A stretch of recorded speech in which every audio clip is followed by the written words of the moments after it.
Hey guys, Level Cap here, and welcome to a first look at Far Cry 5. And a big thank you to Ubisoft for sponsoring this video. If you want to know more about the game, check the link in the video description. This game, like previous entries in the franchise, is an open world FPS where you fight crazy villains and their crazy henchmen. Along the way, you'll have access to a wide variety of weapons, vehicles, areas, and cannon fodder.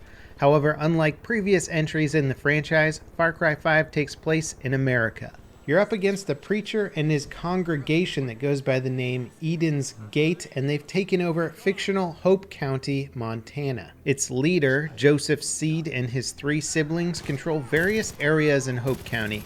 You take them out one by one to regain control of the region. There's a lot of cool new stuff that Far Cry 5 brings to the franchise, so let's get into it. Now, in previous games you played as a specific character with their own backstory and motivations. In Far Cry 5, you start the game with a character creator that lets you customize the look of your character.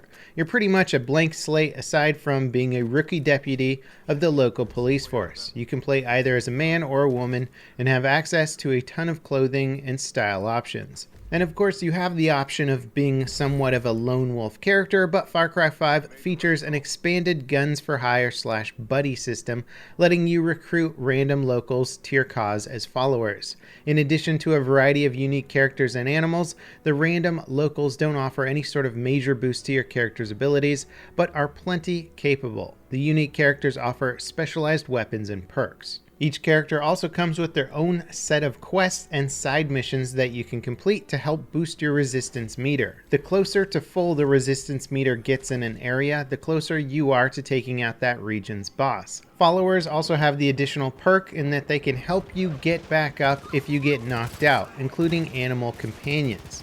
Now, your animal companions range from a dog to a full-grown grizzly bear.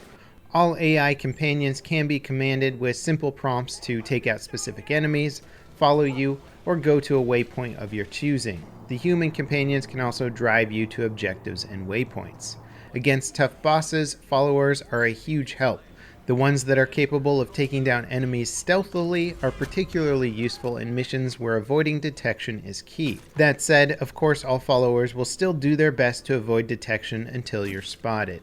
If AI companions aren't your cup of tea, you can also play the entire game in co-op with one friend.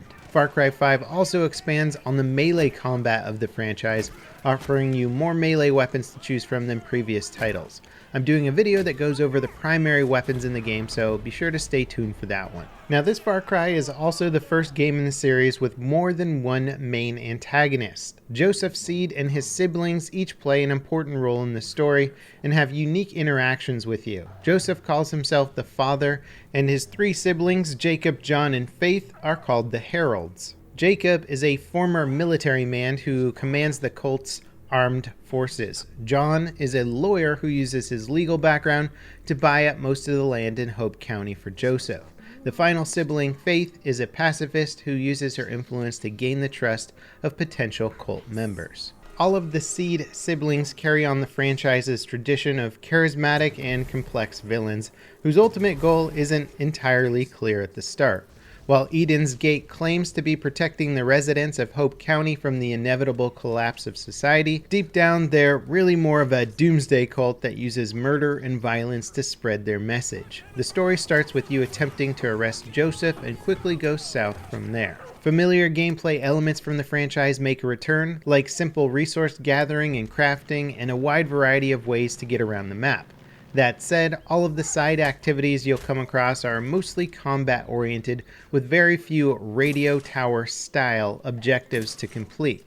The game even makes a point of poking fun of itself for previous games in the series, requiring you to complete tedious side objectives. I know what you're thinking, and no. I ain't gonna have you climbing towers all over the county for me. If you've never played a Far Cry game before, something that stands out about the franchise is how open-ended the gameplay can be. 5 really goes out of its way to provide you with tons of options for how you approach every mission or side quest.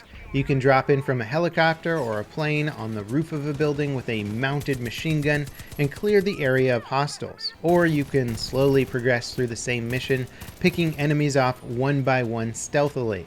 You can also throw a remote charge in the back of a pickup truck, drive it into a group of enemies, and blow it up. Creating more complex strategies involving distractions from your AI companions is also an option.